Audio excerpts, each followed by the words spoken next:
You welcome that. I want law and order to be a very important part. It's a very important part of my campaign. You denounce them. Do you denounce I've always denounced any form of any of that. You have to denounce it. President Trump playing defense following that debacle disguised as a debate. He claims he's never even heard of the group Proud Boys, although the question he responded to that sparked outrage was about white supremacy. Are you willing tonight to condemn white supremacists and militia groups? Sure. Biden calling the president's performance a, quote, national embarrassment. Members of his own party voicing their outrage. I thought it was an embarrassment last night, the debate. The debate commission now vowing changes before the next showdown. But will the two other scheduled presidential debates even go on as planned? Vaccine watch. COVID cases surging in the U.S., on the rise in 31 states. A top health official warns we are witnessing the decimation of the Hispanic community. And what about the search for a vaccine? Could another country approve a safe one before the U.S.? Finding sanctuary. We meet the black families seeking shelter from racism and the barrage of images showing black Americans being killed. Why they say they have to create their own safe havens or leave our country entirely. If you were one of the 73 million people who watched in real time, then you witnessed it firsthand. The presidential debate that careened off the rails early and never quite got back on track. Even in our deeply divided nation, many Americans do agree on this one thing, that last night's face-off between President Trump and former Vice President Joe Biden was the worst debate in American history. The general consensus was one of disappointment. What was supposed to be a debate on the critical issues facing our nation quickly devolved into name-calling, interruptions, and personal attacks, most often coming from the president himself, the very man seeking to lead the country for 4 more years. But President Trump defended his actions today, including his failure to directly denounce white supremacist and militia groups last night. And he also declared himself the winner and tweeted that the debate was, quote, fun. Now, roughly 24 hours later, we're taking a step back to try to digest what happened, to examine the fallout and provide some of that context and analysis that we were supposed to get on the debate stage. ABC's Mary Bruce leads us off.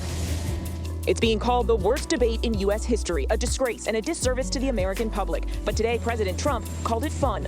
I thought the debate last night was great. We've gotten tremendous reviews on it. But lawmakers of both parties say the president went too far with his constant interruptions and insults. You graduated either the lowest or almost the lowest in your class. Don't ever use the word smart with me. Don't ever use that word. Oh, give me a break. Joe Biden exasperated.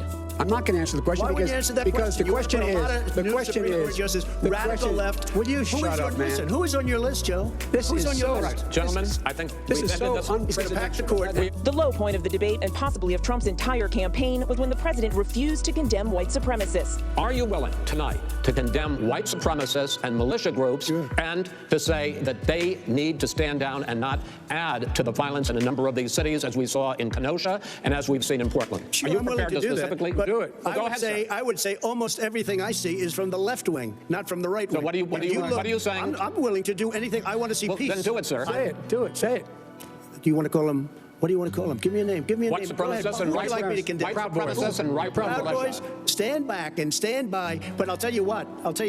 Somebody's got to do something about Antifa and the left. Moments later, the Proud Boys celebrating their marching orders, adopting the president's words as a slogan, stand back and stand by. Today, even Trump's allies on Fox News blunt that this is nothing to celebrate. But Donald Trump blew the biggest layup in the history of debates by saying not condemning white supremacists. I don't know if he didn't hear it, but he's got to clarify that right away. That's like, are you against evil? Why the president didn't just knock it out of the park, I'm not sure. On Capitol Hill, several Republicans echoing Senator Tim Scott, saying the president needs to explain himself. I think he misspoke. I think he should correct it. If he doesn't correct it, I guess he didn't misspeak. Later at the White House, the president claimed he doesn't know who the Proud Boys are, even though Biden cited the group as an example of white supremacists.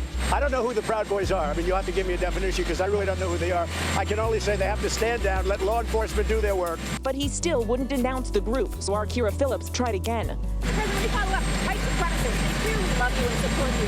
You welcome that. I want law and order to be a very important part. It's a very important part of my campaign. But you denounce them. Do you denounce I've always denounced any form of any of that. You have to denounce. On a train tour of Ohio today, Joe Biden with his own message to the Proud Boys. My message to the Proud Boys and every other white supremacist group is cease and desist. That's not who we are. This is not who we are as Americans. Biden calling out Trump's debate performance. The President of the United States conducting himself the way he did, I think it was just a national embarrassment. What I saw last night was all about him. He didn't speak to you or your concerns. for the American people even once. On stage, Biden tried to go around the president and talk directly to the American people. This is his economy he's shut down. The reason it's shut down is because, look, you folks at home, how many of you got up this morning and had an empty chair at the kitchen table because someone died of COVID? But outside his stop in Alliance, Ohio today, some of Biden's own supporters told us they weren't thrilled with his behavior. So did you watch last night? I turned it on, but I got so disgusted I couldn't watch it. He needs to go ahead and act presidential. Don't allow himself to get pulled into the pettiness. Trump protesters there too. They weren't happy with how their candidate acted either. I think Trump underperformed and Biden performed better than I expected. I wasn't impressed, honestly. Both people were, they both let the worst of them come out.